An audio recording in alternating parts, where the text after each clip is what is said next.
समय ने फिर करवट ली। आज से मिलियन वर्ष बाद की बात है। धरती अब वैसी नहीं रही जैसी हम जानते थे।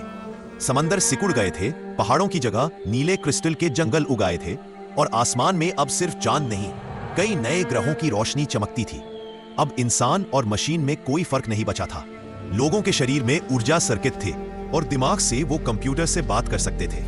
शहर अब बादलों के ऊपर तैरते थे, जहां हवा में चलने वाली गाड़ियां उड़ती थीं और कृत्रिम सूरज हर सुबह को रोशन करता था।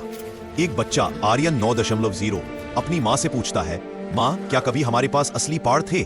माँ मुस्कुराती है और उनकी खुशबू में जीवन गाता था। धरती अब थकी हुई थी। हजारों साल की तकनीक ने उसे कमजोर कर दिया था।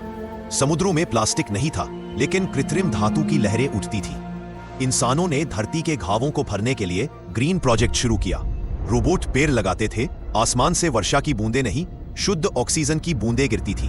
धरती फिर मुस्कुराने लगी। इंसान अब सिर्फ एक ग्रह पर नहीं था, उसने मंगल, यूरोपा और टाइटन पर नए शहर बसाए। हर ग्रह पर जीवन के नए रूप उभरे, पारदर्शी पौधे, बोलने वाले पत्थर और हवा में तैरने वाले जीव। वैज्ञानिक बोले, अब जीवन सिर्फ धरती की कहानी नहीं रहा, यह ब्रह्मांड की कविता बन चुका है। समय के साथ इंसान का शरीर बदलने लगा। वो अब रोशनी से बना था, ना बूढ़ा होता ना बीमार पड़ता।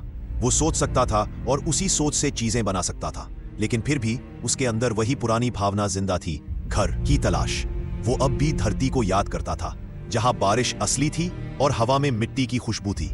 एक दिन एक बच्ची लिया ने तारों की ओर देखा और कहा, हम इतने आगे आ गए, पर क्या हमें याद है कि हमने शुरुआत कहां से की थी?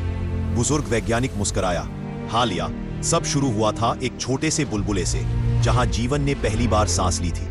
ब्रह्मांड में अब अनगिनत सभ्यताएं थी, पर हर ग्रह, हर जीव, हर इंसान एक ही सच्चाई जान चुका था, जीवन अमर है। वो बस अपने रूप बदलता है, अपनी कहानी आगे बढ़ाता है।